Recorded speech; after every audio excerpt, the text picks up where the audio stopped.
Mohamed Kakiika nga bwe mbakuutira olubeerera nti tukozese bulungi ettaka lyaffe nga tulima nga tulunda.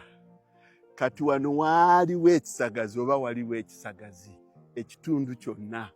Naye nabalaga luli lwe nalinamuko ka shortage nenta eggye lyange nti munkiriyaligire ekisagazi ekyo mugiramu woomingirako kaawo nga nze nkyakola emmere yammwe nenkola emmere yaazo. Olwaleero tugijjako engalo nga tugimala ogibeekinga egenda kubanga tugijja mu oven.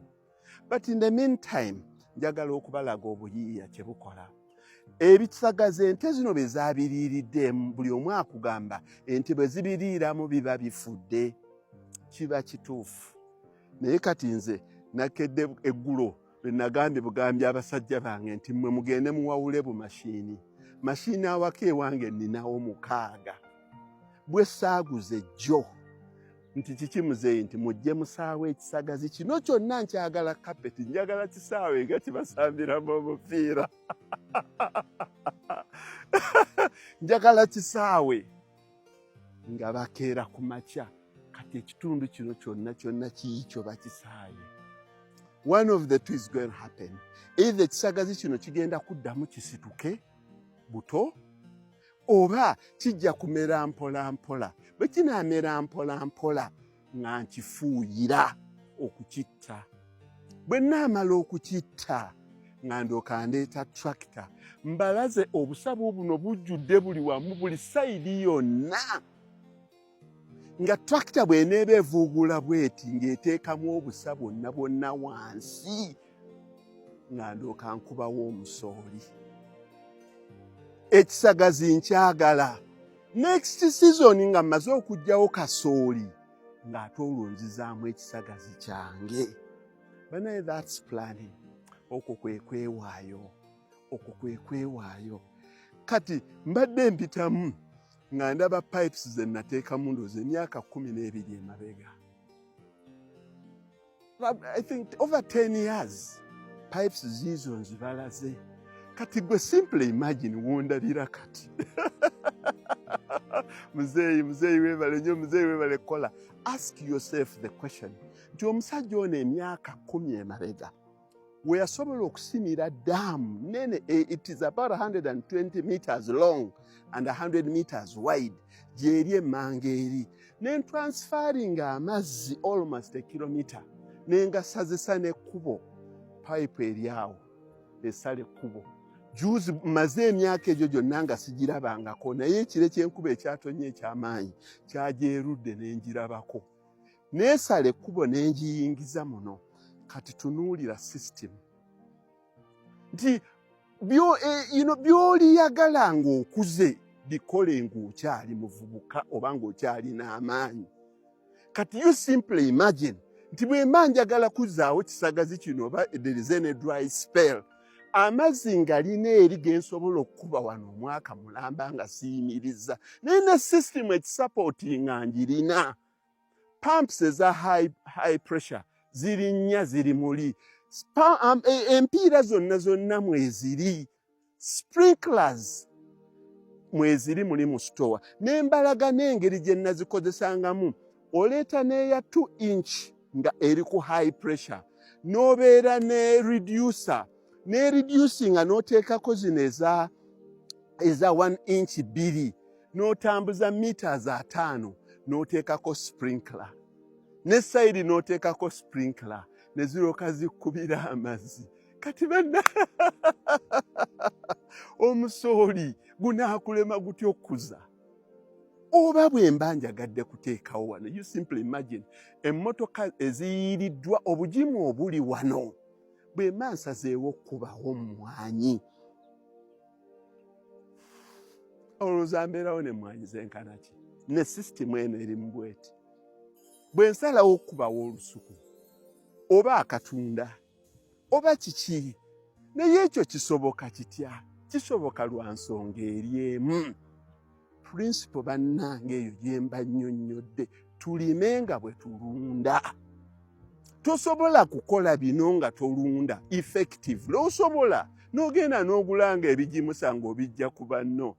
But I want to assure you, tijuzi nabagambyeko nti abaagula obusaawe babadde balindiridde ssebo oleeta ddi have been forced n'okuloadinga obusa obumu obubadde buli munomu kubanga babadde babwetaaga n'ofulumya loole n'ofulumya loole 10 oba 15 nga buli emu ya mitwalo 5 n'ozzaawo z'oggyemu ate z'okozesezza silage. Yeyo gye mbabuulira cash flow. Nti ne bw'oba ng'osaasaanyiza ssente ziri eri abambuuza naye kiri ekonomiko, ebyo byokola birimu ssente, ebyo byokola bivaamu ssente kuba bakitawe batunuulira mata. Tebamanyi nti ono omusajja alina oba lujja oba yaadi ya manure gwe tukolektinga buli lunaku. Kati abasajja olumaliriza ali nga bongera okukolektinga ng'era nnyongeramu. Kati eloole ne loole ezimu ewaliwo eyatubiddeawo. Obusa bwawola ne butuulaawo bonna buli powdered bwe buti. Babuyiwa ku golf club ne babufukira oba enkuba n'etonnya n'olabanga ka green. Okola swing emu n'ofuna hole in one. Obadde wakaja John nga waliwo ente ezifuluma. Nabaganze saagala nte esumba. Waliwo ente maama waayo ente ekuze erina ggwako lya myezi 3 naye ekyayonka maama waayo. Bugambe omugijjeewo.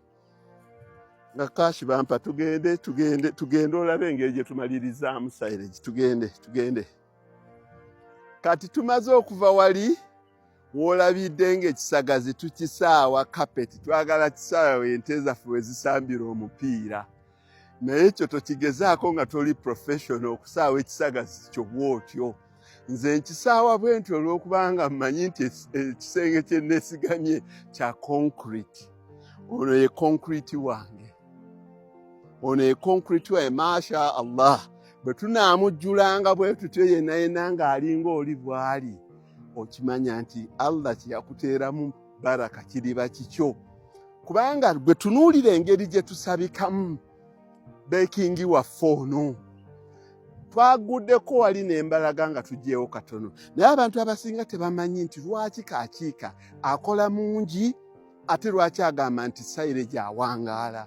Kati gwe tunuulira olabe engeri gye tumutaddeko obukutiya ttani z'ettaka ze tumutaddeko. Ne tumukwekeeyo tusooka kusimayo ne tumukwekeeyo wansi emagombe. Ne tumuteekako ettaka. Ettaka lino nga lingi. Tujjula bujjuzi olubeerera waliwo abambuuziza nti kati bw'omujjulako bw'oti okola otya. Tuwenjulako ettaka ttono we tugenda okugira ennaku 2. Ettaka eno lisigala likyaliyo. N'olwoka owulira akawoowo akava mu mmere eyo.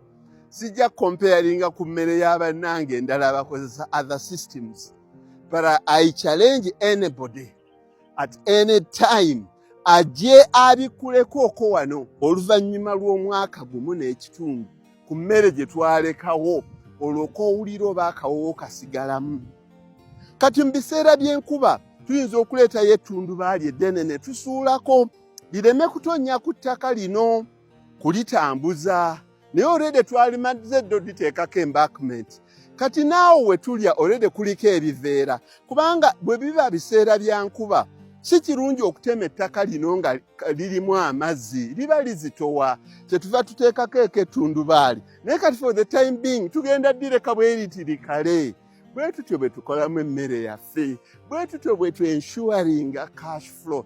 Bwe tutyo bwe tu-ensuringa slogadi yaffe nti bannange tulimenga bwe tulunda. Emmere eri wano bwe tuliisa mu ndiisa gye tuliisaamu. Kati kasooli yasigaddewo wuuli ne tuleeta ebisagazi emmotoka 6. Kati tugatta kasooli n'ebisagazi ate kasooli akyaliyo. Kati tugenda kubanga fresh kasooli n'ebisagazi. Muleeta mmotoka za kasooli 3 ne muleeta ez'ebisagazi 3 ne mu mixinga. Ente ne zirya emmere eŋŋonvu ku makya n'ekyemisana. Ekyeggulo ne tulyoka tuziwa silage ono kyenva amagamba nti asobola okusukka omwaka. Naye enkuba bw'eba etonnye nga ennimiro si nnyangu ya kugendamu kutema bisagazi. awo tuyinza okuliisa ebisagazi kuba tubeerawo n'ebisuzeewo, then ne tulyoka tuliisa silage emirundi ebiri. You interchange. Kyekyo bannaye.